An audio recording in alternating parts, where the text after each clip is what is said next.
Deep in an isolated village, a revered herbalist harbored a terrifying secret behind a benevolent smile. While locals praised him as a miraculous healer, a hidden structure in the woods and a locked freezer in his kitchen concealed a sinister double life involving vanished orphans and unthinkable neighborhood gifts. Please like and subscribe to join us on this case. This video contains chilling secrets. Viewer discretion is advised.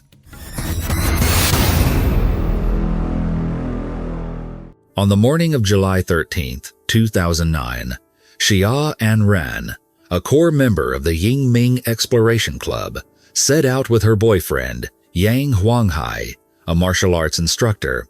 Their destination was the rugged, unforgiving terrain of Haiping Village, nestled deep within Lingqi Township in Hunan Province, China. Xia Anran was an avid adventurer, tasked with scouting a fresh, challenging location for her club's upcoming expedition slated for the end of July. Her research had drawn her to the mountainous borders of the Yangtze mountain range, a formidable geological divide separating northern and southern China. This region is not only celebrated for its breathtaking, untouched beauty, but also revered for its deep spiritual and cultural significance. However, Lingqi Township offered a stark contrast to the romanticized vistas of Chinese landscape paintings. It was an exceptionally impoverished, sparsely populated rural enclave where the locals survived through grueling subsistence farming. The specific area Xia Anran targeted, the peaks surrounding Haiping Village, remained an untamed expanse of primitive karst forests, completely untouched by commercial tourism and largely ignored even by seasoned hikers. Xia Anran was fiercely pragmatic, a modern woman who scoffed at superstition. Yet, she had stumbled upon a series of chilling rumors circulating on obscure internet forums. The locals of Haiping Village whispered that their mountains were cursed. They claimed that an evil presence lurked in the deep woods, and over the past month, absolute terror had gripped the community, preventing anyone from venturing past the tree line. The stories were remarkably consistent. A group of university researchers from Shanghai had recently attempted to survey the area, only to flee in a state of sheer panic. One student had suffered a severe psychological breakdown and required institutionalization. The most persistent and disturbing rumor, however, was the auditory phenomenon. Villagers swore that if you stood at the edge of the forest at night, you could hear the distinct, harrowing wails of an unseen child echoing through the valleys. Determined to debunk these ghost stories, Xia Anran and Yang Huanghai arrived in Haiping.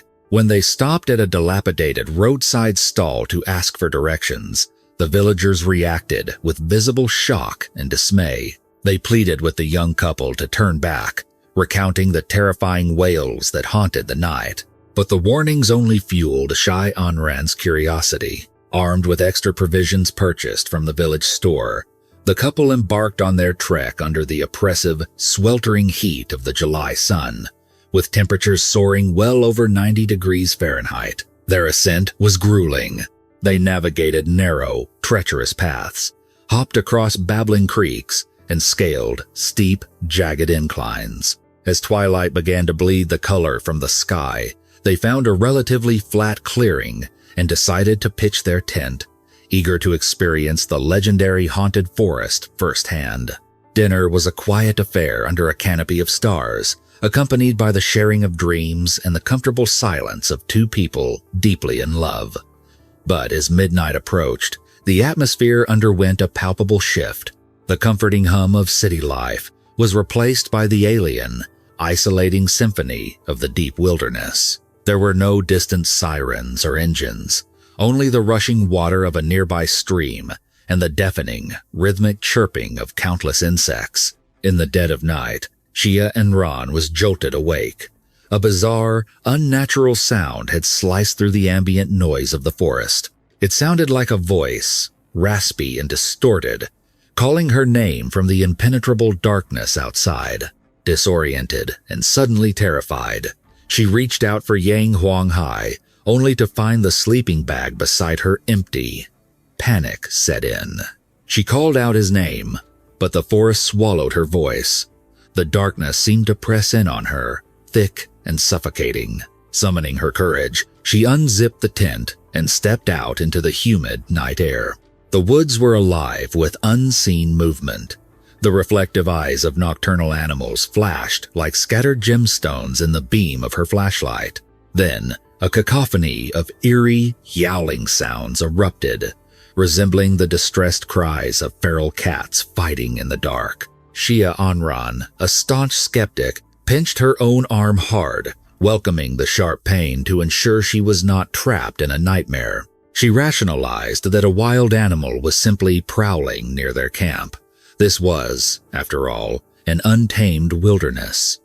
Suddenly, a heavy hand dropped onto her shoulder. She gasped, spinning around to find Yang Wanghai. He explained in a hushed, tense whisper that he had woken up to the sound of a child crying. Not wanting to disturb her rest, he had ventured out alone to investigate, walking about 600 feet before hearing her frantic calls and turning back. Now, fully awake and acutely aware of their surroundings, Xia Anran strained her ears. The sound was no longer the vague yowling of stray cats. It was distinct, rhythmic, and undeniably human. It was the desperate, agonizing shrieks of a young child in immense pain. Driven by a primal instinct to help, the couple immediately extinguished their campfire. Guided only by the narrow beam of a single flashlight and armed with a heavy machete to hack through the dense underbrush, they plunged deeper into the uncharted forest, following the harrowing sounds. They forged ahead for 30 minutes until they stumbled upon a hidden creek. The screaming was deafening now, echoing off the rock faces. It was an unmistakable cry for help, shattering any illusions of supernatural phenomena. Then, followed by one final, ear-piercing shriek that seemed to tear the very fabric of the night, the forest fell into a dead, horrifying silence. A chill ran down Xia Anran's spine. They hurried along the creek bank and made a startling discovery: a faint, deliberately cleared footpath leading up a steep incline on the opposite side. This contradicted everything the villagers had told them. The locals insisted there was only one established route up the mountain, and this hidden trail was certainly not it. It was past 1 o'clock in the morning. With rising dread and adrenaline pumping through their veins, they scaled the hidden path for over 1,000 feet. Nothing could have prepared them for what emerged from the shadows. Nestled amidst the ancient trees was a ramshackle wooden cabin. Golden light spilled from its cracks, and a set of crude wooden stairs led to a sturdy front door. The structure was an architectural anomaly, pieced together from mismatched timber planks and thick tree trunks, topped with a slanted roof designed to shed the heavy monsoon rains. It was a permanent dwelling in a place where no humans were supposed to exist. Yang Huanghai approached cautiously and knocked on the heavy wooden door. No answer. He called out, his voice cracking in the still air. Silence. But as they stood on the threshold, a nauseating, metallic stench seeped through the wooden boards. The unmistakable, coppery scent of fresh blood mixed with the foul odor of decay. Fearing someone inside was critically injured or dying, Yang Huanghai stepped back and kicked the door open with tremendous force. The interior of the cabin was a vision pulled straight from the darkest depths of hell. The room was illuminated by the flickering, amber glow of 4 antique oil lamps. In the center of the dirt floor stood a massive, roughly hewn wooden table, resembling a butcher's block more than a bed. Strapped to this table was a toddler, a boy appearing to be no more than 3 or 4 years old. He was utterly soaked in crimson blood. As their eyes adjusted to the horrific scene, the true scale of the atrocity became devastatingly clear. The child's limbs were bound tight to the 4 corners of the table with thick, coarse rope. His fingers and toes had been systematically crushed and amputated. Severed digits lay scattered haphazardly across the blood-slicked wooden floorboards. The sheer volume of blood painted a grotesque mural across the table and the surrounding earth. The level of agonizing pain and sheer terror this infant had endured was incomprehensible.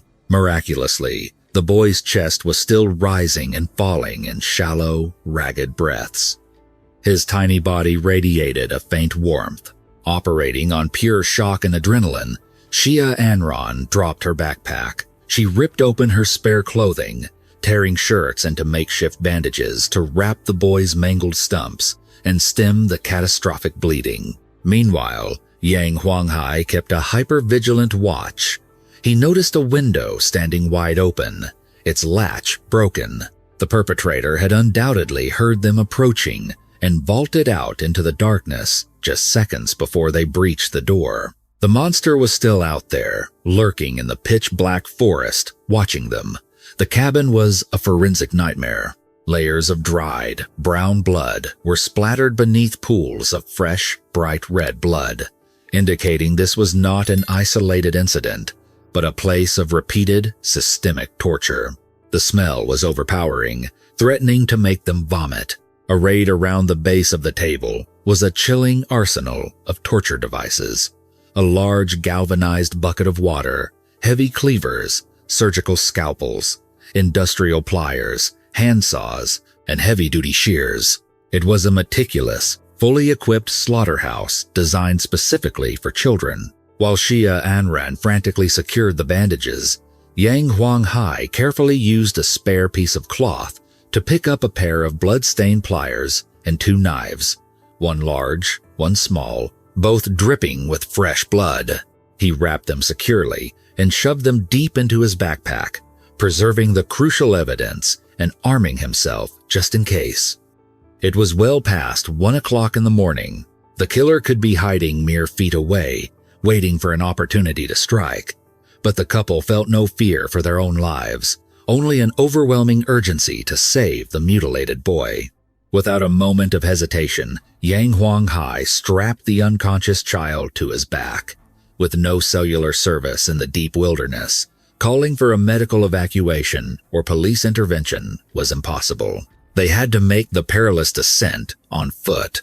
Abandoning caution, they sprinted down the treacherous mountain paths, guided by a single, bouncing beam of light. They stumbled over exposed roots, slipped on loose gravel, and repeatedly tumbled down steep embankments, their bodies bruised and bleeding.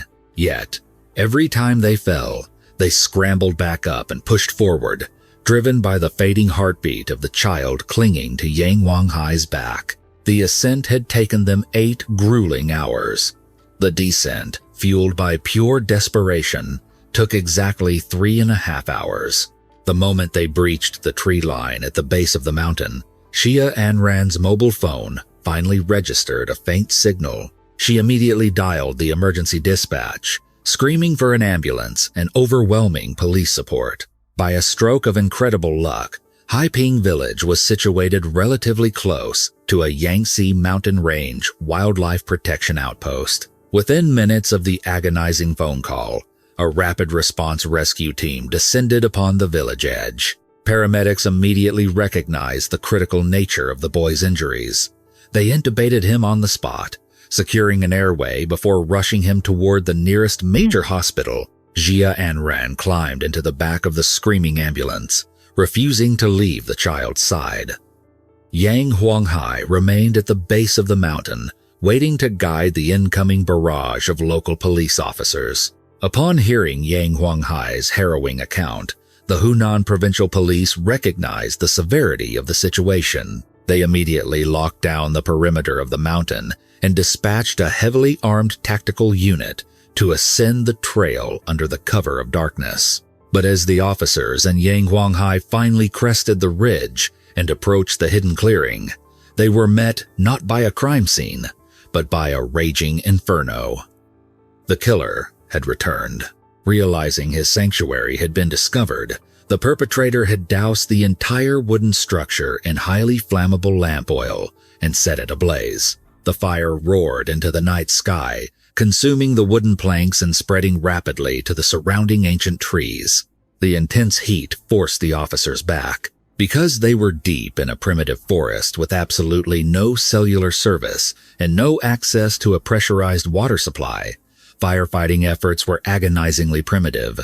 The police were forced to form a bucket brigade, hauling water from the nearby creek using whatever containers they had on hand, fighting desperately just to contain the blaze and prevent a catastrophic forest fire. It took them until 7 o'clock the following morning, July 14th, to completely extinguish the flames. The devastation was absolute. The perpetrator had utilized a massive stockpile of combustible oil to ensure maximum destruction. The cabin was reduced to a smoldering pile of white ash and blackened skeletal timber. The heavy wooden door, the torture table, the floorboards saturated with forensic evidence, everything was incinerated. The only remnants of the horror that had transpired were shattered shards of glass from the antique oil lamps, glittering amidst the soot. The metal tools left behind, including additional knives and shears, had been subjected to such extreme temperatures that any latent fingerprints or genetic material on the handles were completely eradicated. The crime scene had been meticulously and ruthlessly sanitized by fire. As dawn broke over the Yangtze mountain range, painting the sky in deceptive hues of pink and gold, local investigators fanned out to sweep the perimeter, tracing the banks of the creek where the couple first heard the cries. An observant officer noticed something deeply unsettling. Aside from the winding, natural path pointed out by the villagers, there was another route. It was a meticulously manicured, deliberately concealed trail cut straight through the dense foliage. This was the killer's private artery into the heart of the forest. By the early hours of July 14th, law enforcement had established roadblocks on every known access point to the mountain, but they had completely missed this secret passage. The hidden trail snaked down the mountainside, bypassing the main village entirely, and terminated abruptly in the overgrown backyard of a lone, isolated residence. It was the home of Gao Xilan, a reclusive practitioner of traditional herbal medicine who lived entirely off the grid. Following this cleared path, the journey from Gao Xilan's back door to the site of the burned cabin took a mere 4 hours. The brush had been intentionally hacked away to allow for swift, unhindered movement. The geography of Lingqi Township is notoriously sprawling, and Gao Xilan's residence was exceptionally secluded, sitting nearly half a mile away from his closest neighbor. At 9 o'clock in the morning on July 14th, heavily armed detectives swarmed the herbalist property, only to find it completely abandoned. Neighbors reported that Gao Xilan, a man known for his solitary existence, had abruptly packed his vehicle and sped toward the city before the sun had even risen. The pieces of the puzzle were violently snapping together. The monster who had systematically crushed the bones of an innocent toddler, the phantom who had constructed a torture chamber in the clouds, was almost certainly the man who had carved the secret path. Gao Xilan, or someone intimately connected to him, was the prime suspect. But the reclusive doctor had vanished without a trace, leaving no forwarding address and no method of communication. The police were left waiting in agonizing suspense, their only hope resting on the fragile, broken body of a 3-year-old boy fighting for his life in an intensive care unit. The child had survived the immediate trauma and the subsequent surgeries, but the damage was catastrophic. He had slipped into a deep, unresponsive coma, teetering on the edge of a vegetative state. Doctors could not predict if or when he would ever regain consciousness, let alone be able to identify his tormentor. To complicate matters further, the boy remained a Jane Doe. No one in Haiping village recognized him. He was not a local. He had seemingly materialized out of thin air, only to be butchered in the woods. The investigation's sole, incredibly fragile lifeline lay secured inside Yang Huanghai's backpack. The heavy metal pliers and the 2 blood-soaked knives he had had the presence of mind to secure from the cabin before the fire consumed it all. The investigation's sole, incredibly fragile lifeline lay secured inside the backpack brought down from the mountain. The heavy metal pliers and the 2 blood-soaked knives. The investigative team rushed these primitive tools to the Provincial Crime Laboratory in Hunan for immediate forensic analysis. Detectives fully understood that the charred ruins on the mountain would yield nothing, making the preservation of these specific items paramount. Within 3 hours, the meticulous work of the forensic technicians yielded a pair of undeniable truths. First, the fresh blood pooled on the serrated edges of the blades and the gripping teeth of the pliers was a perfect genetic match to the comatose toddler fighting for his life in the intensive care unit.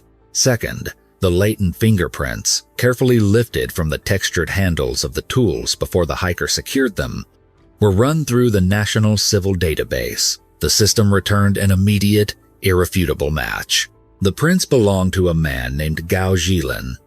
Gao Xilan was 57 years old, standing just under 5 feet 3 inches tall and weighing a frail 115 pounds. He was a local eccentric, a practitioner of traditional herbal medicine, living on the extreme, isolated fringes of Haiping village within Lingxi Township.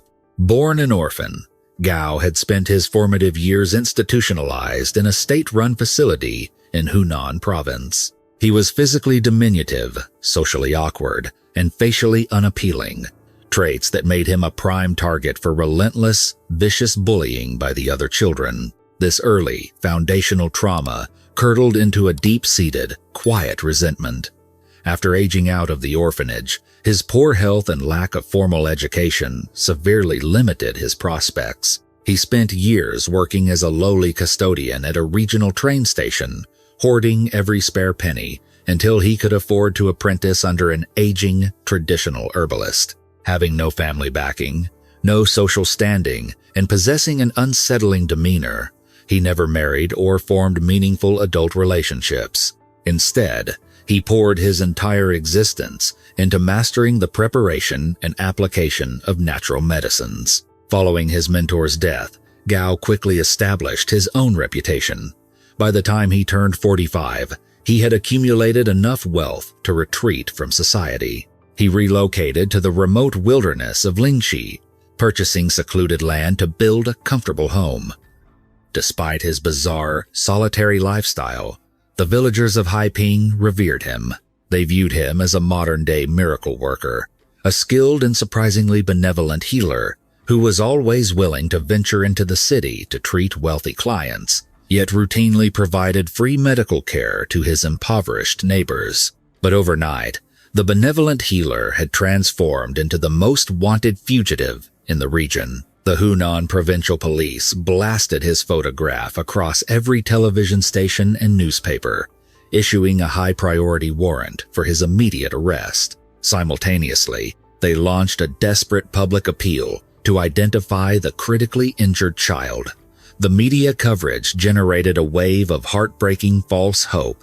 Over the course of a single week, 6 different families descended upon the local precinct. Each family had reported a son, ranging in age from 2 to 4 years old, missing within the last 3 months, somewhere across the vast expanse of Hunan province. Detectives escorted the hopeful, terrified parents into the sterile, beeping confines of the pediatric intensive care unit. However, upon viewing the battered, unconscious child hooked to a ventilator, every single family walked away weeping, devastatingly confirming that the mutilated boy was not their missing son. The breakthrough in the manhunt finally came on July 20th, 2009. Intelligence indicated that Gao Xilan had successfully crossed provincial lines, fleeing south into the bustling coastal region of Guangdong province. Hunan investigators immediately coordinated with Guangdong authorities, throwing a massive surveillance net over major transportation hubs. The trap snapped shut on the evening of July 21st, 2009. At exactly 7 o'clock at night, security personnel stationed at Guangzhou Baiyun International Airport flagged a passenger moving through the ticketing queues. Gao Xilan had drastically attempted to alter his physical appearance. His traditionally long, wild, unkempt hair had been sharply cropped into a modern style, and his faded, rural garments had been replaced by clean, youthful, urban clothing. Yet, in a staggering display of arrogance or sheer panic, he had used his authentic government identification documents to purchase a one-way airline ticket to Thailand through a local travel agency. Plainclothes officers swarmed the departure terminal, swiftly detaining the herbalist before he could ever step foot on the aircraft. Extradited back to the jurisdiction of Hunan, Gao Xilan proved to be a profoundly frustrating adversary in the interrogation room. Despite the mountain of forensic evidence against him, particularly his fingerprints saturated in the victim's blood, he sat in an eerie, stony silence. He refused to confess to the assault, refused to confirm his identity to the lead detectives, and refused to offer any explanation for his sudden flight out of the province.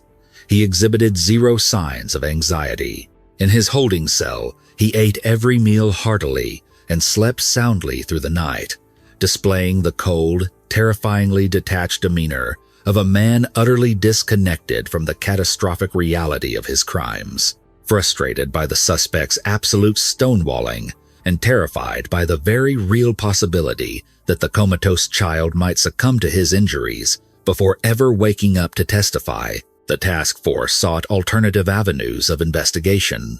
They secured a comprehensive search warrant for Gao Xilan's secluded property at the base of the mountain.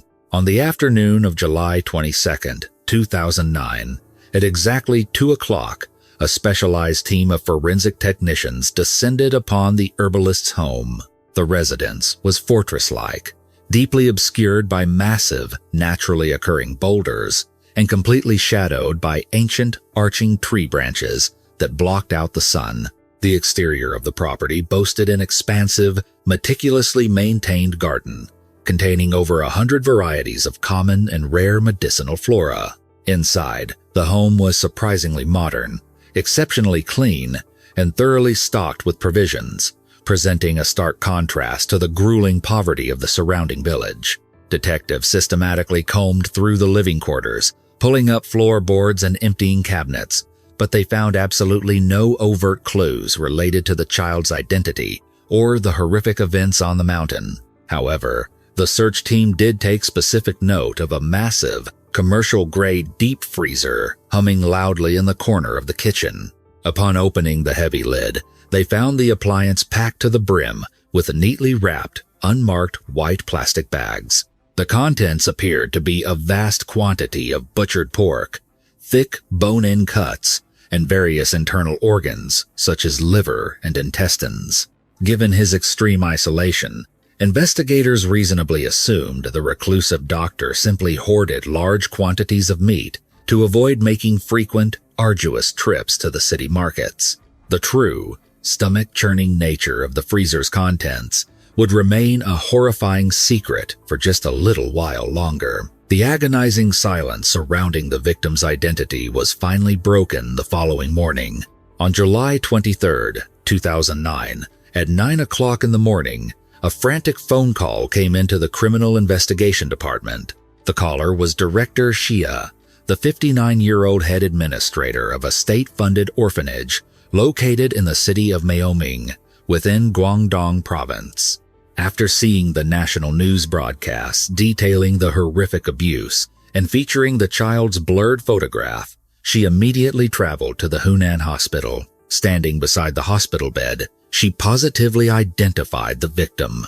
The mutilated boy was Gao Xilan, a vibrant 38-month-old orphan who had been under her facility's direct care since infancy. This revelation brought a sickening realization to the investigative team. Gao Xilan had not been abducted from a loving family off the street.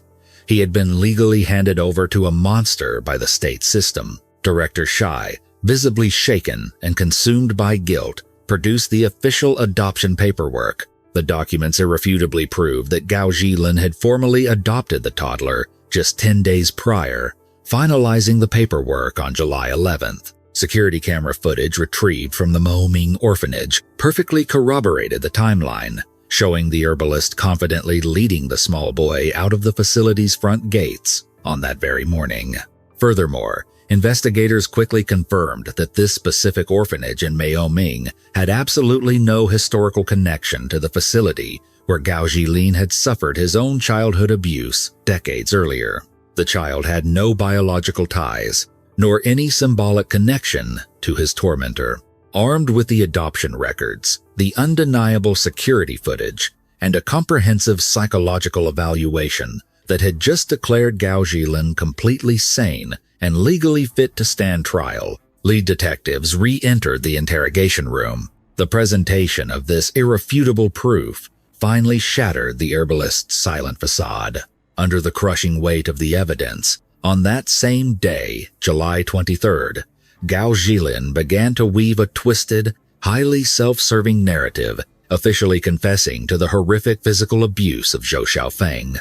According to Gao, his lifelong lack of physical appeal and profound social awkwardness meant he had never found a wife. As he rapidly approached his twilight years, the crippling fear of dying completely alone and forgotten drove him to seek an heir. He claimed he desperately wanted a son, someone to inherit his vast medicinal knowledge and care for him in his old age.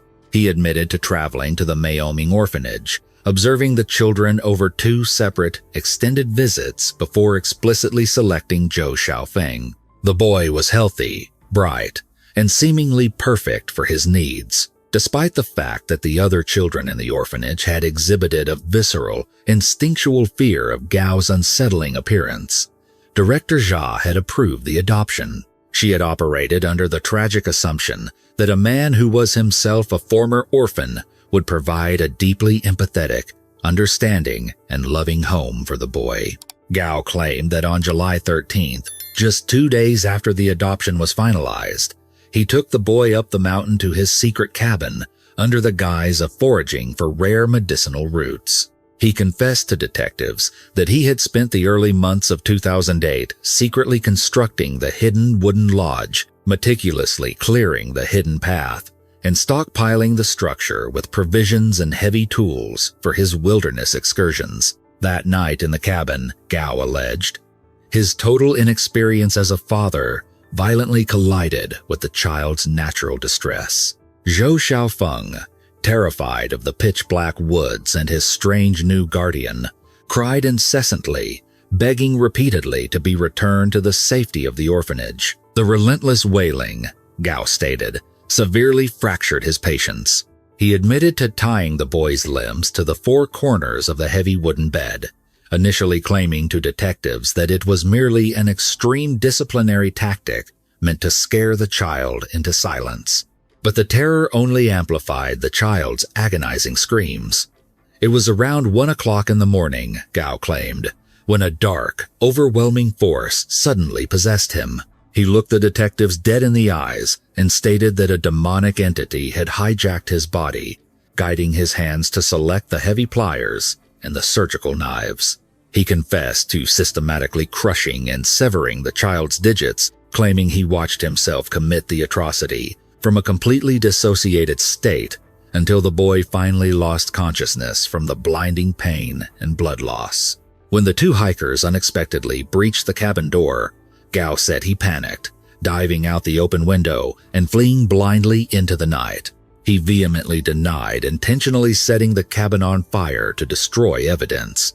Instead, he insisted that the hikers must have clumsily knocked over a lit oil lamp during their frantic rescue, shifting the blame for the destruction of the crime scene onto the very people who had saved the child's life.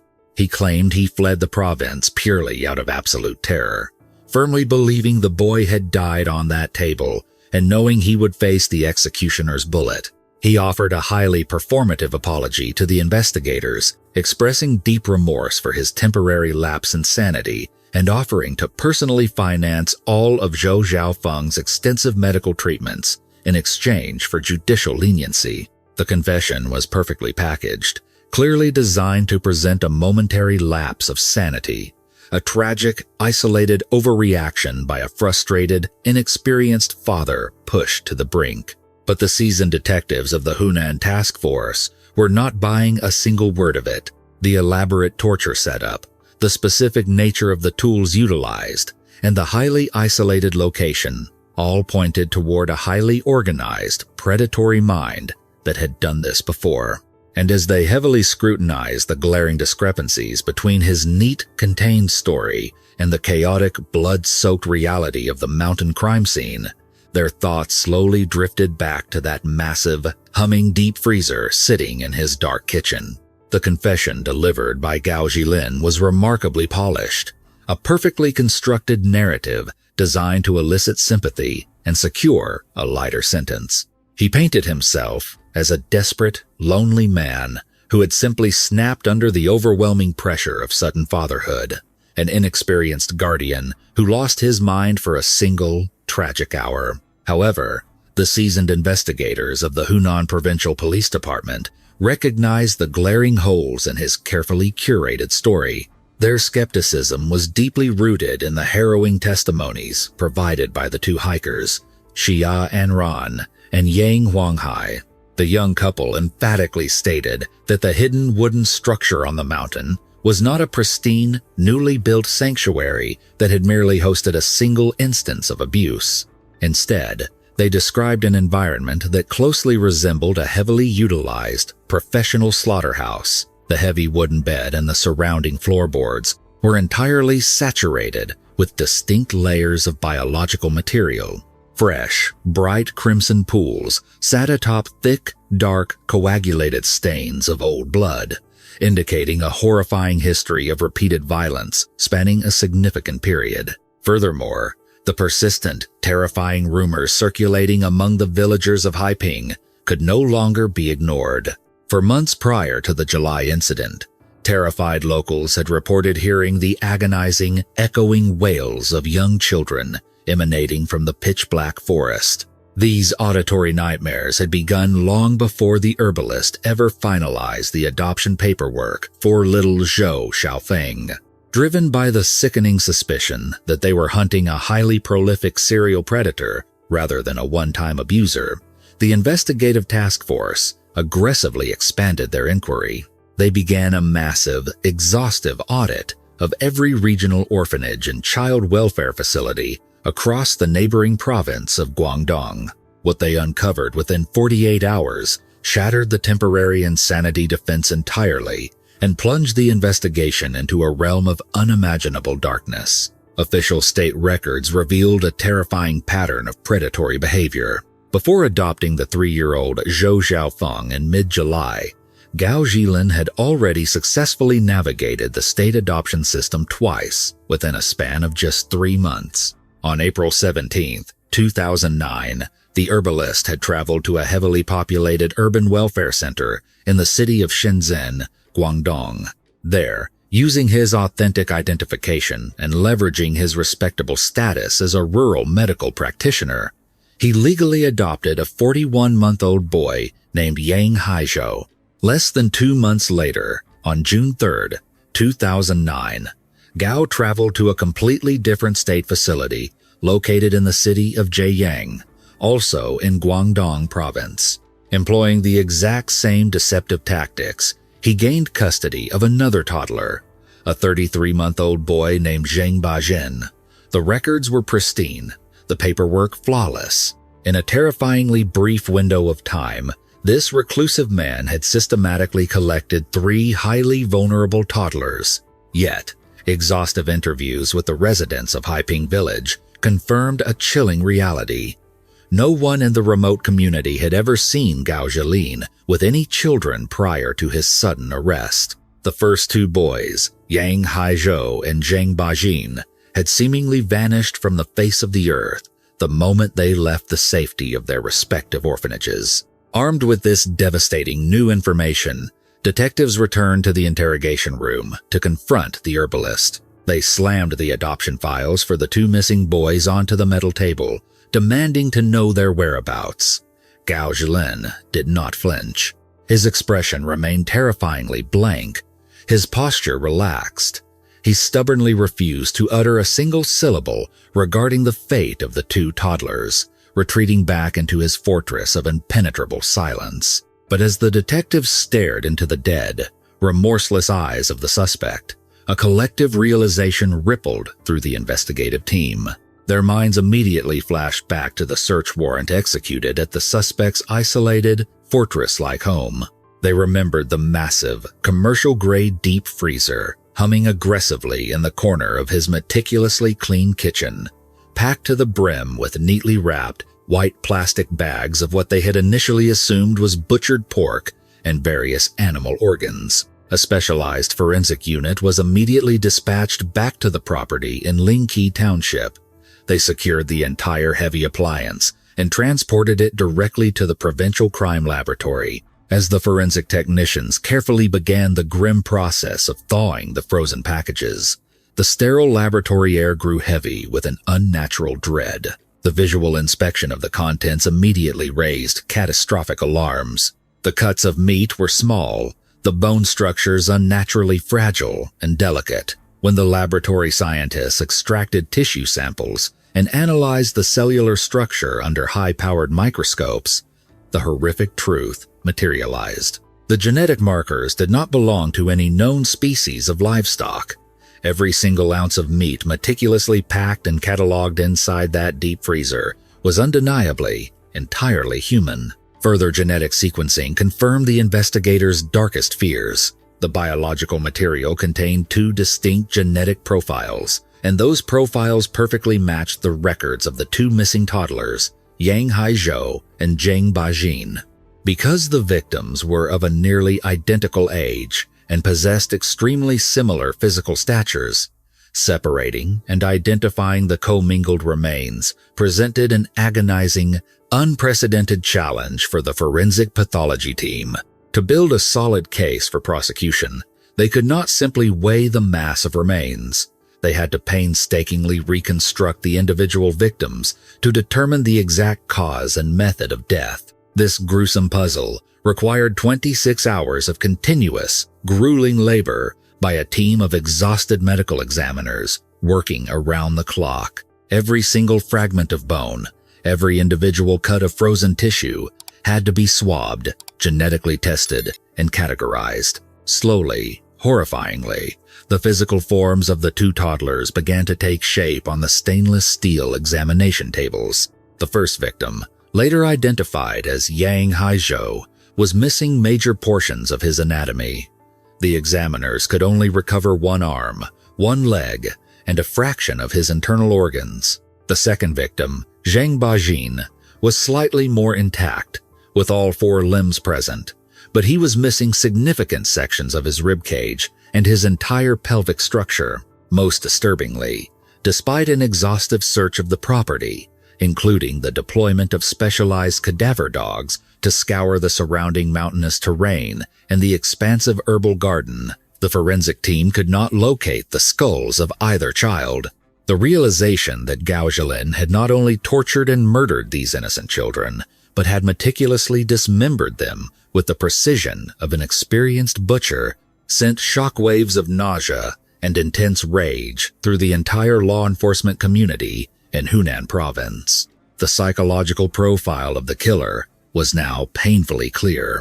He was not a man who snapped under stress. He was a highly organized, sadistic predator who preyed on the absolute most vulnerable members of society, children who had already been abandoned by their biological parents, children who had no external family members to launch a desperate search or demand justice, were his perfect targets. The revelation of the freezer's contents completely shattered Gao Xilan's facade.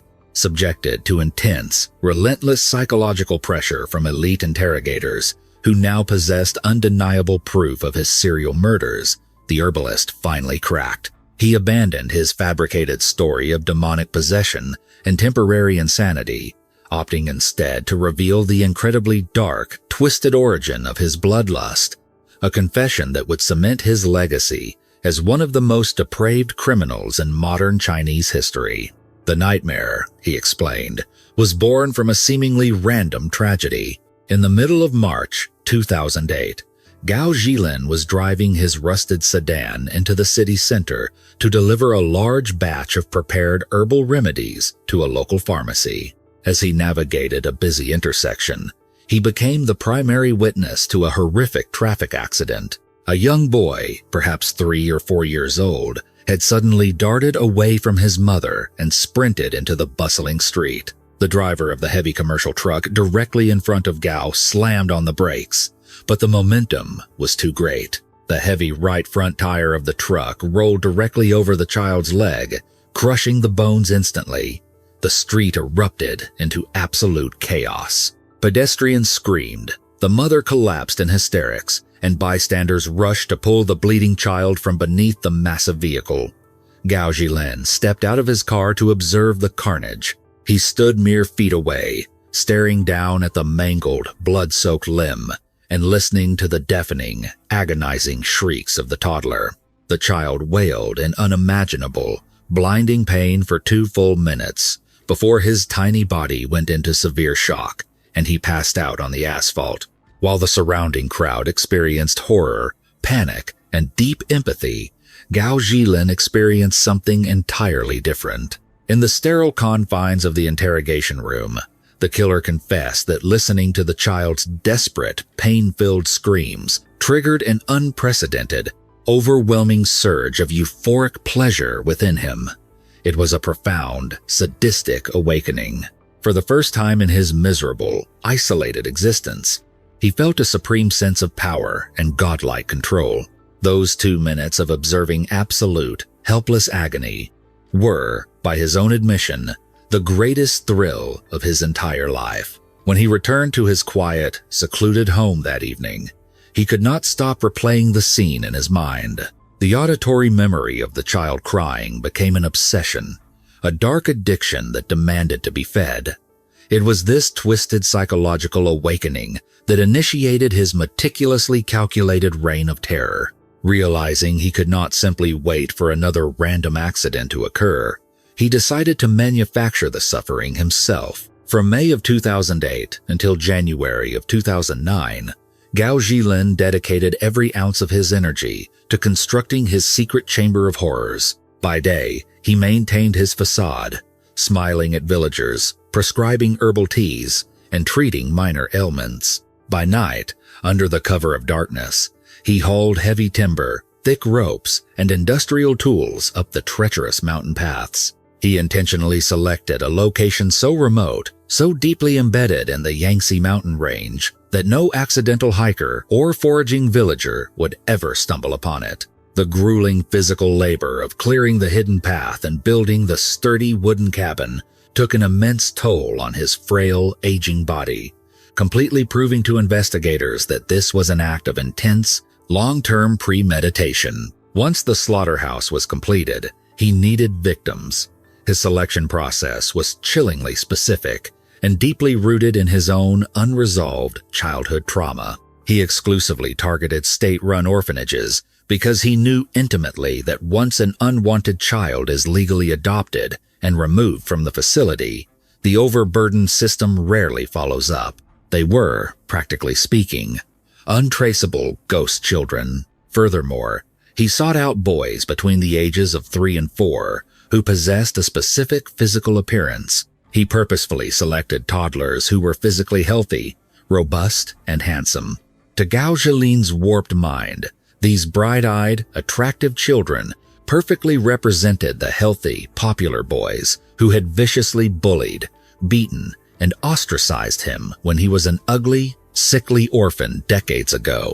By systematically torturing and destroying these beautiful children, he was exacting a delayed, incredibly violent revenge against the ghosts of his own miserable past, a past that had finally consumed him entirely.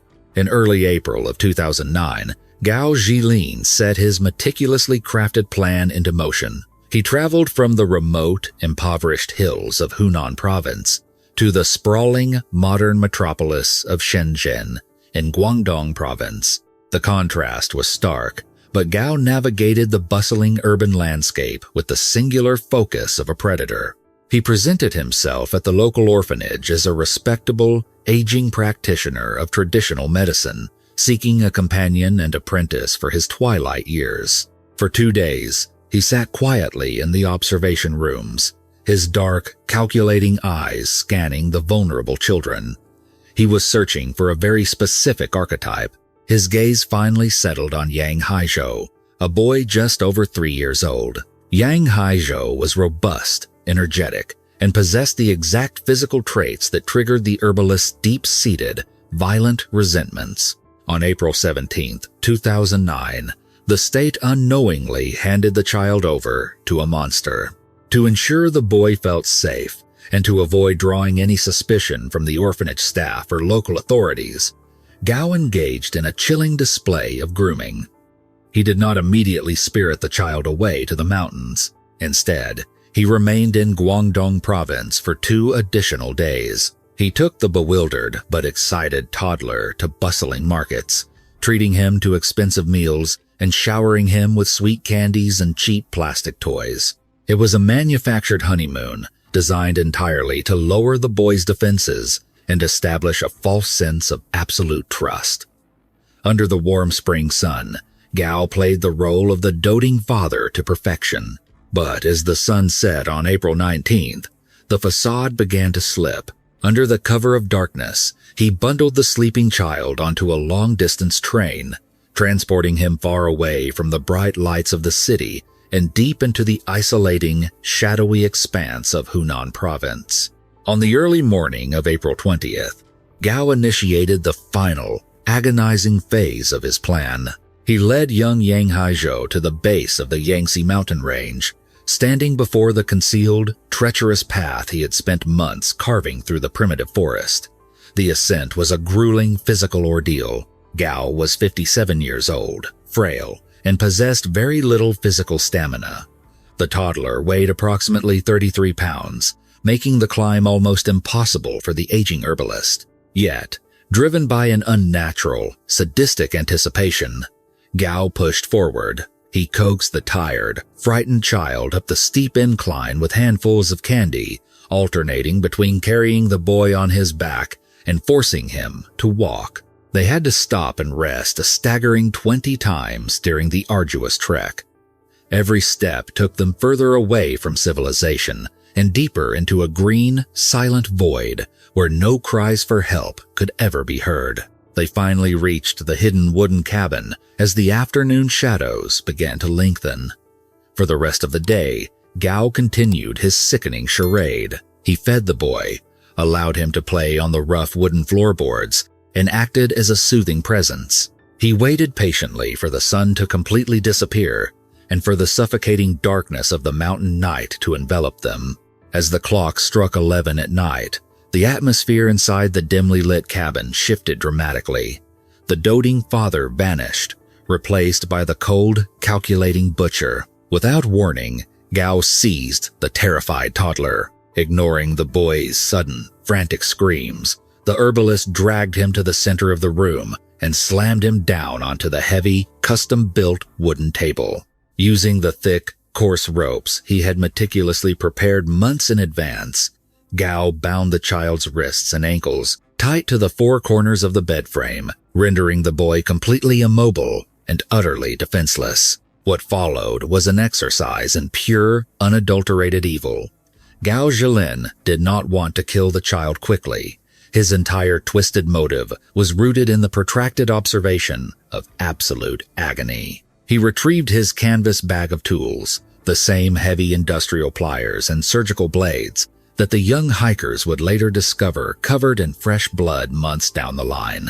Slowly, methodically, Gao began to amputate the child's toes and fingers, one agonizing joint at a time. As the crimson blood rapidly soaked into the porous wooden planks beneath them, the boy unleashed ear-piercing, hysterical shrieks of pain. Instead of feeling remorse, Gao experienced a profound, intoxicating euphoria.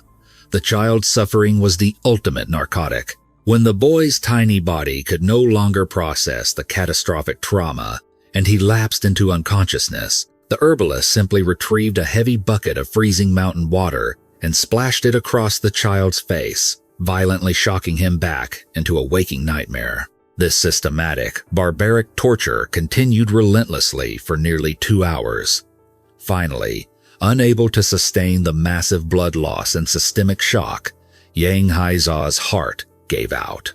The agonizing screams that had echoed through the dense, uncaring forest ceased entirely, replaced by the heavy, ragged breathing of the killer.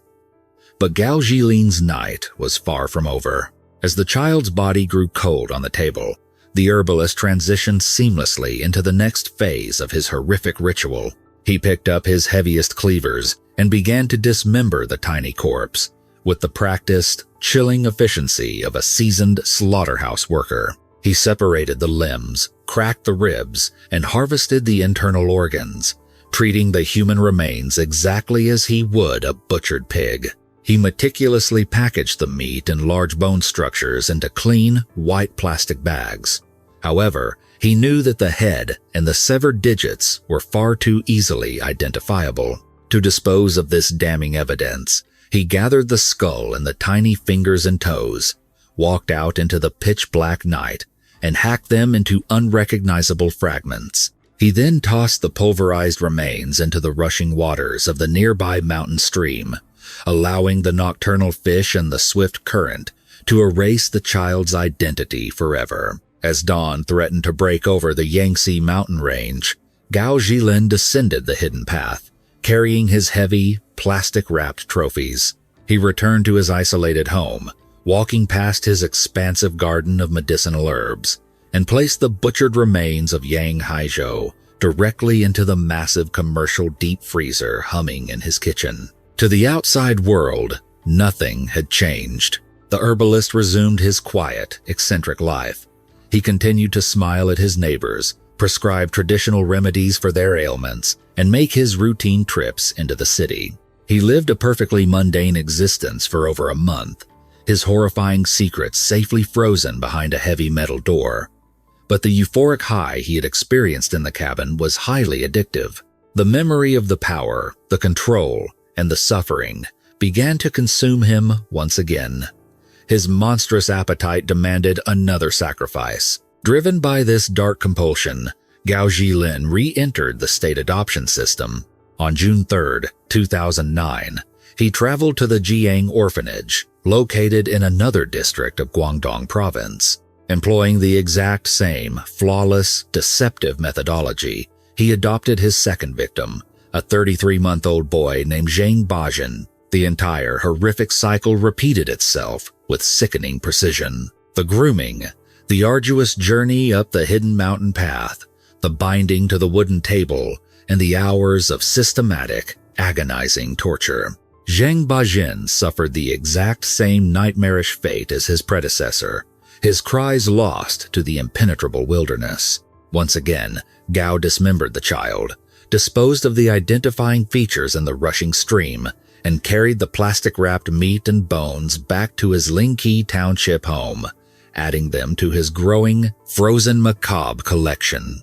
It was during this period, following the murder of his second victim, that the case took an even more depraved and nauseating turn, crossing a psychological boundary that shocked even the most hardened forensic investigators. According to Gao Xilan's own chilling confession, the escalation into cannibalism began purely by accident. One evening, while preparing his dinner in his dimly lit kitchen, the herbalist reached into his heavily stocked freezer. Intending to grab a package of standard pork to cook with his vegetables, he carelessly grabbed one of the white plastic bags containing the butchered remains of one of the children. It was not until the meat was fully cooked and served steaming on his dinner plate that he recognized the distinct, unusual texture and realized his horrific mistake. Faced with the steaming plate of human flesh, Gao Xilan experienced a profound psychological crossroads. Instead of being overcome with immediate revulsion and vomiting, instead of throwing the meat away in a panic, the monster made a conscious, sickening choice. He picked up his wooden dining utensils, lifted a piece to his mouth, and tasted it. To his profoundly warped senses, the meat was an absolute culinary revelation. He calmly informed the horrified detectives that the flesh of the children was an exquisite delicacy, possessing a flavor and tenderness that was 10 times superior to the finest cuts of pork he had ever consumed. This accidental tasting completely shattered the final, fragile barrier of his humanity. From that evening forward, Gao Xilan incorporated human flesh into his daily diet.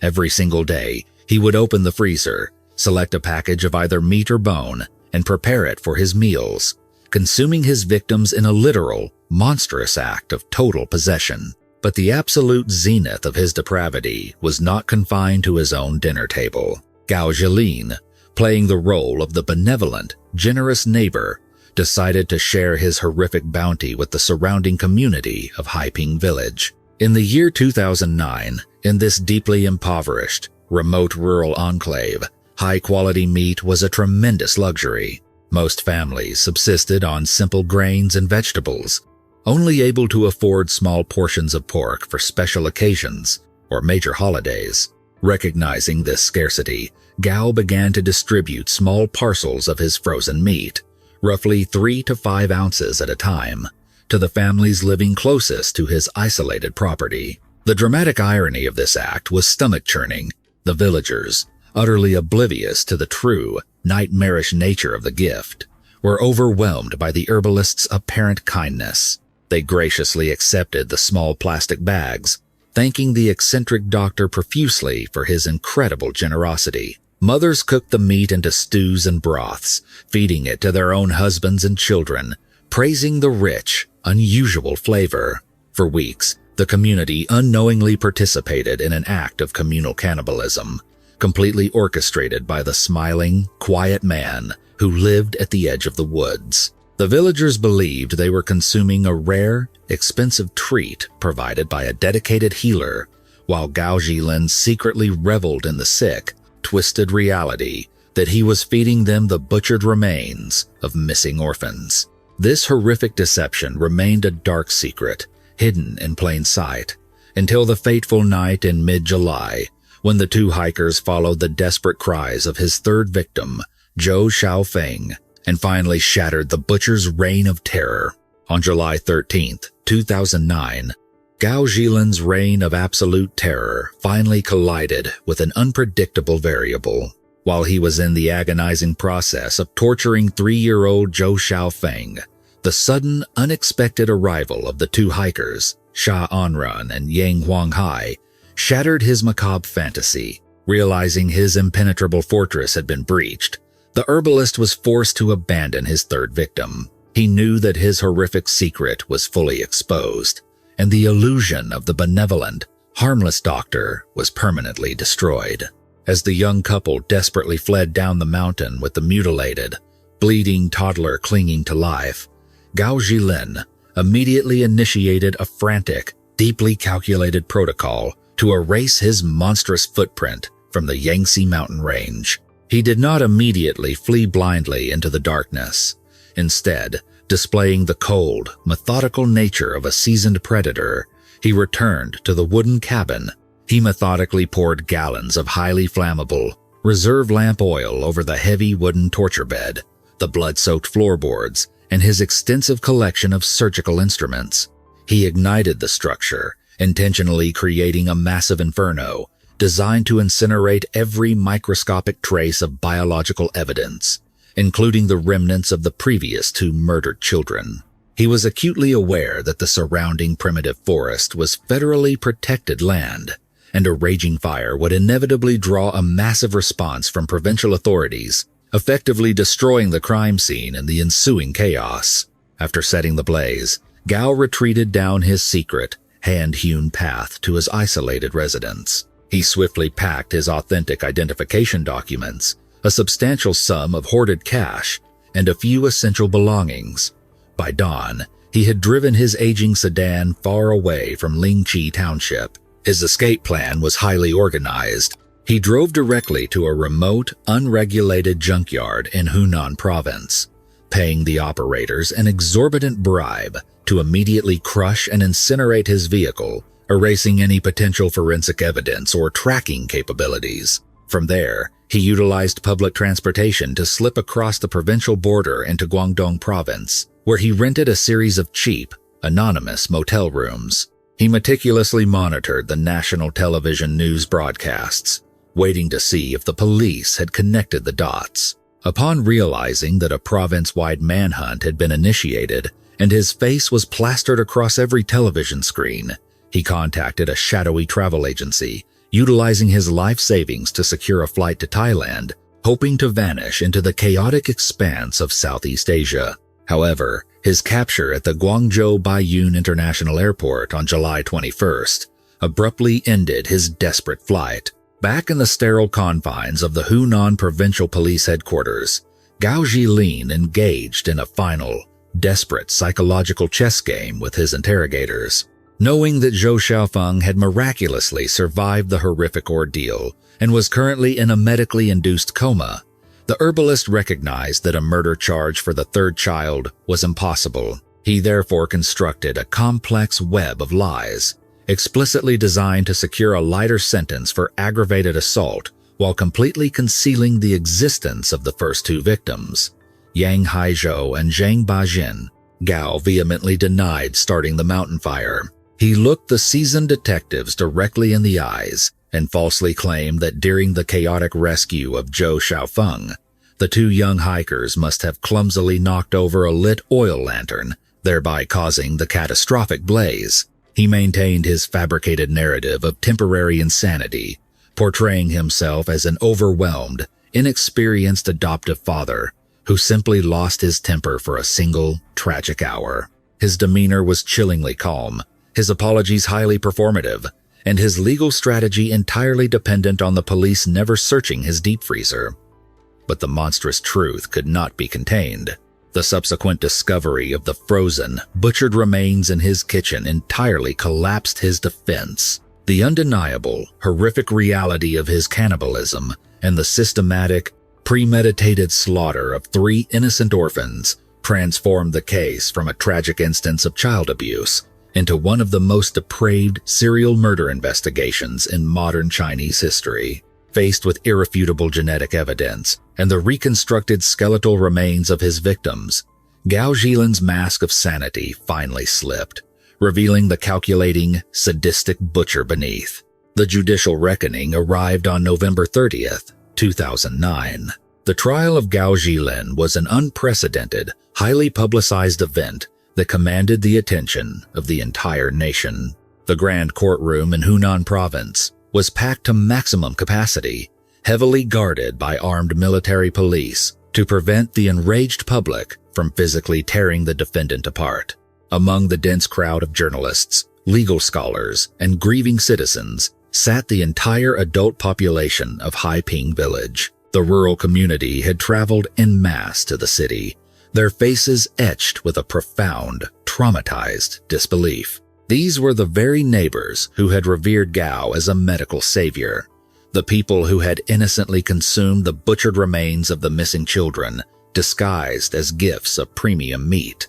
The psychological devastation inflicted upon the village was immeasurable, a collective trauma that would haunt the isolated community for generations.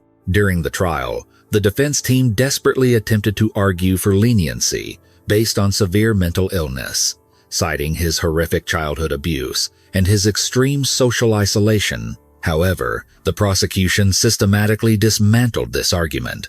They called upon a panel of elite forensic psychiatrists who had conducted exhaustive evaluations of the defendant. The medical consensus was absolute. Gao Xilan did not suffer from any psychotic delusions, schizophrenia, or cognitive impairments that would render him incapable of understanding the profound immorality of his actions. He was diagnosed as a highly organized, sadistic psychopath. The psychiatrist testified that his meticulous planning, the construction of the hidden torture chamber, his calculated grooming of the victims, and his sophisticated attempts to destroy forensic evidence demonstrated a perfectly rational, albeit profoundly evil, mind. He murdered and consumed those children simply because it provided him with a supreme sense of power and euphoric pleasure. The physical evidence presented by the prosecution was devastatingly conclusive. The charred, heavy pliers and surgical blades recovered from the mountain, still bearing the microscopic traces of Zhou Xiaofeng's blood. The chilling photographs of the frozen, dismembered remains of Yang Haizhou and Zhang Bajin, the forged adoption paperwork, and the security footage of the herbalist leading the trusting toddlers away from the state facilities. The sheer volume of forensic proof left absolutely no room for reasonable doubt. When the 3-judge panel returned from their brief deliberation, the silence in the courtroom was suffocating.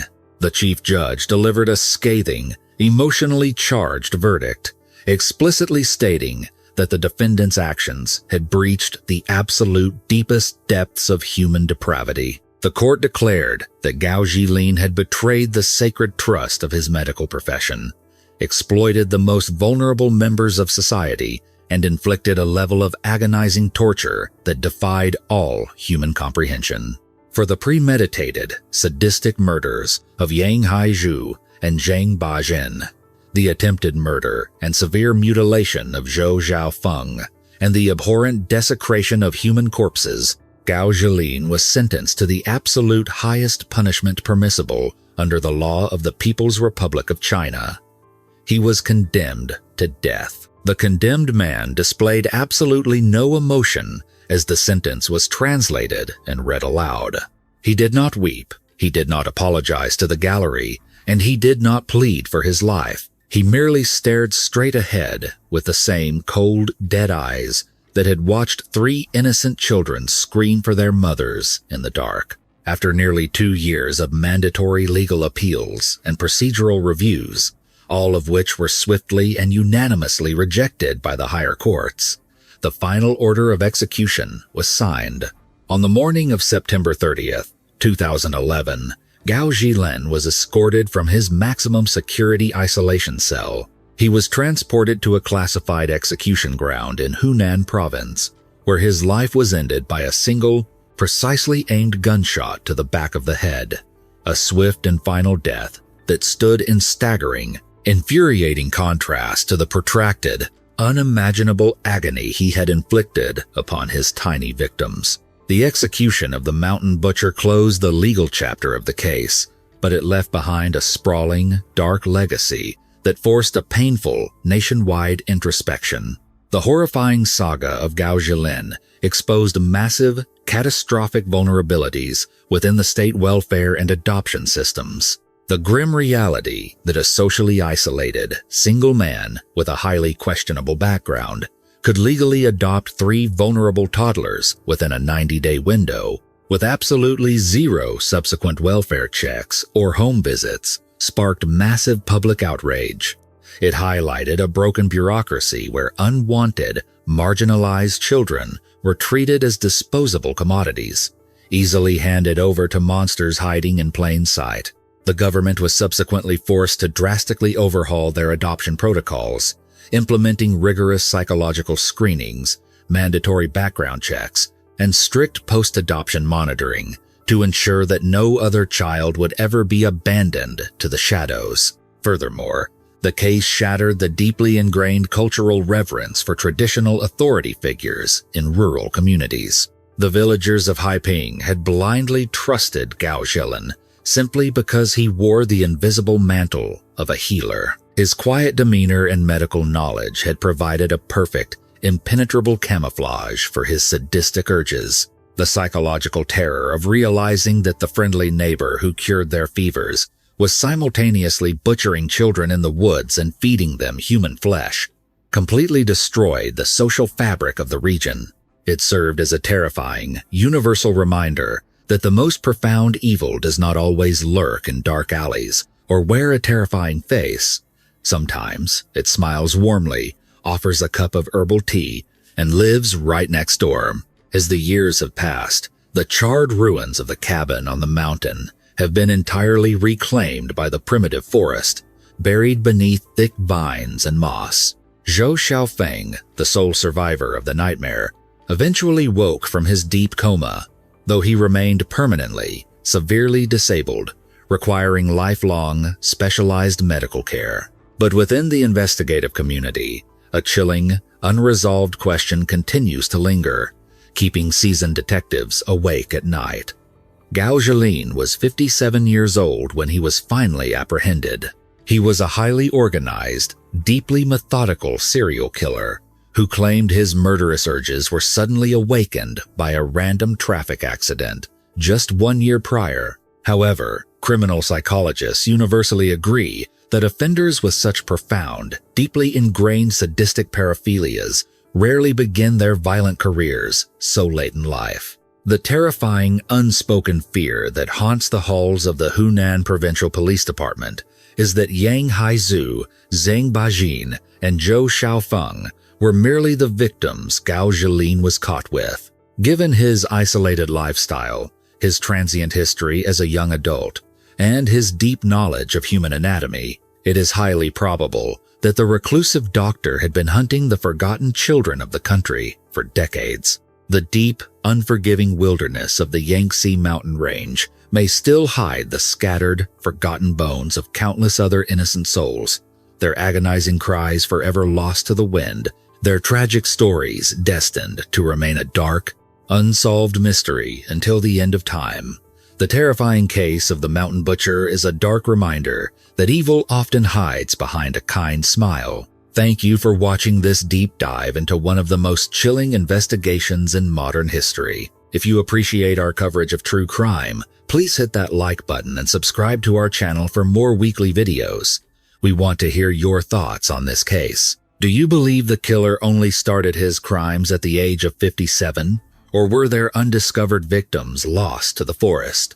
Let us know in the comments below.